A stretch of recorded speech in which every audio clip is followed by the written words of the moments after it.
Negeri Jakarta Selatan serta dihadiri oleh Doni, penuntut umum dan terdakwa serta para penasihat hukum terdakwa. Demikianlah putusan Majelis Hakim kepada para pihak mempunyai hak untuk mengajukan upaya hukum. Dengan demikian, untuk melakukan upaya hukum menerima atau pikir-pikir.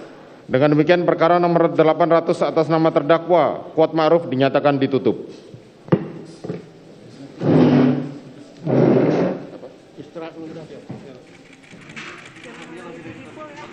Ada TV pol.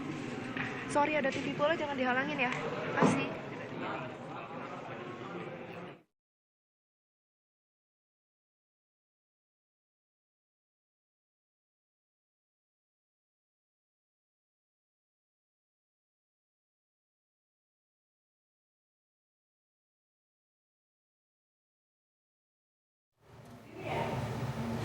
Kita sudah sama-sama menyaksikan sidang vonis atau putusan untuk terdakwa Kuat Ma'ruf. Majelis Hakim Pengadilan Negeri Jakarta Selatan menjatuhkan vonis ataupun putusan 15 tahun penjara untuk terdakwa Kuat Ma'ruf. Sebelumnya kita tahu Kuat Ma'ruf ini dituntut oleh jaksa penuntut umum 8 tahun pidana penjara. Ya, artinya Majelis Hakim dari rentetan kemarin Ferdi Sambo, Putri Chandrawati dan juga Kuat Ma'ruf ini semuanya lebih besar daripada tuntutan yang kemudian diajukan oleh jaksa penuntut umum. Ya, dan juga Majelis Hakim menyatakan bahwa Kuat Ma'ruf ini secara sah dan juga terbukti terlibat atas kasus pembunuhan berencana Brigadir Nofriansah Yosua Huta Barat.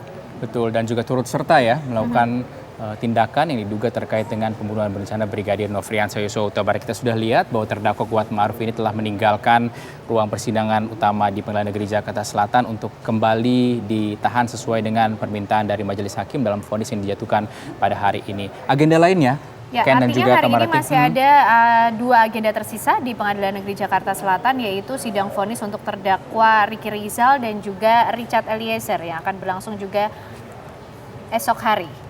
Ya, hari ini Kuat Ma'ruf ya dan Ricky Rizal akan menjalani vonis dan besok informasinya kita akan mengikuti ya agenda sidang vonis untuk Richard Eliezer. Betul, Dan kita juga masih ingat bahwa kemarin Majelis Hakim sudah memutuskan vonis Sambo dan juga Putri Chandrawati. Kita akan saksikan bersama terlebih dahulu. Hakim, kami berterima kasih dan kami tetap mengucap syukur kepada mujizat Tuhan pada saat ini. Ya, karena Kuat Ma'ruf berperan aktif di dalam pembunuhan berencana seperti yang dibacakan para hakim tadi, dia terpenuhi dengan pasal 340. Jadi hukuman 15 tahun yang diberikan hakim, kami telah mendapatkan kelegaan dan berterima kasih kepada hakim yang mulia. Bang Amarudin, tanggapan terkait dengan vonis hakim hari ini seperti Baik, apa? terkait dengan vonis Majelis Hakim hari ini, pertama kami bersyukur dan berterima kasih kepada Elohim. Yang kedua berterima kasih kepada Majelis Hakim. Yang berikut kepada jaksa dan penasihat hukum terdakwa maupun terdakwa. Kemudian terutama kepada media dan kepada doa-doa masyarakat Indonesia dalam dan luar negeri. Mengenai putusan, tentu kami bersyukur karena kami meminta lebih berat daripada tuntutan. Tuntutannya kan 8 tahun oleh jaksa. Dan kami minta harus lebih berat daripada tuntutan. Dan itu telah dipenuhi oleh Majelis Hakim. Oleh karena itu, sekali lagi kami menyampaikan terima kasih kepada Majelis Hakim yang telah menerima permohonan kami dan mengapresiasi dalam bentuk putusan. Gitu. Bang, kalau kita melihat kan dari kemarin vonis hakim ini jauh lebih tinggi dari jaksa. Nah, apakah nanti Ricky Rizal juga Bang Kamarudin berekspektasi akan lebih tinggi juga? Tentu Ricky Rizal harus jauh lebih berat.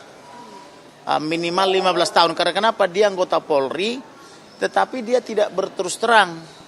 Artinya sudah tidak ada jalan bagi mereka untuk berdusta sebetulnya, tetapi dia mempersulit penyidikan, mempersulit penuntutan, dan mempersulit persidangan untuk mengungkap perkara ini. Mereka terus komitmen berdusta hanya karena bonus 500 juta. Padahal kesempatan sudah saya tawarkan untuk mereka sadar dan bertobat, tapi tidak direspon. Yang merespon hanya Barada Richard Eliezer. Sedangkan pengadilan memerlukan kejujuran, kebenaran, dan keterus terangan. Apalagi mereka ini terkadang juga sangat tidak sopan malah bercanda-bercanda di pengadilan. Padahal pengadilan itu kan harus punya marwah. Dia harus dihormati sebagai lembaga yang perlu dijunjung kebenarannya di sana, dan marwahnya harus dijaga karena disitulah diuji apa fakta-fakta yang sesungguhnya terjadi supaya terungkap kebenaran material. Tetapi mereka ini justru melakukan obstruction of justice, berbohong secara terus-menerus, bahkan membuat candaan-candaan yang tidak perlu di dalam persidangan begitu. Terus ini kan besok adalah vonis untuk Richard Eliezer, yang kita tahu kalau selama ini kan vonis hakim selalu lebih tinggi. Nah, harapannya untuk sidang Richard besok terhadap vonisnya seperti apa sih? Ya, kembali kami balik ke belakang. Dari awal kan persidangan berada udah datang sujud dan mau berkata jujur, dan semoga lah perkataan jujurnya nanti vonis dari hakim, biarlah proses hukum yang dari hakim menentukan hukuman buat berada atau Richard Eliezer.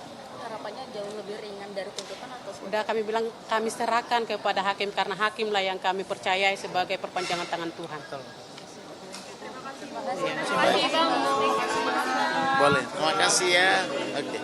Ayo makan siang dulu semua yuk.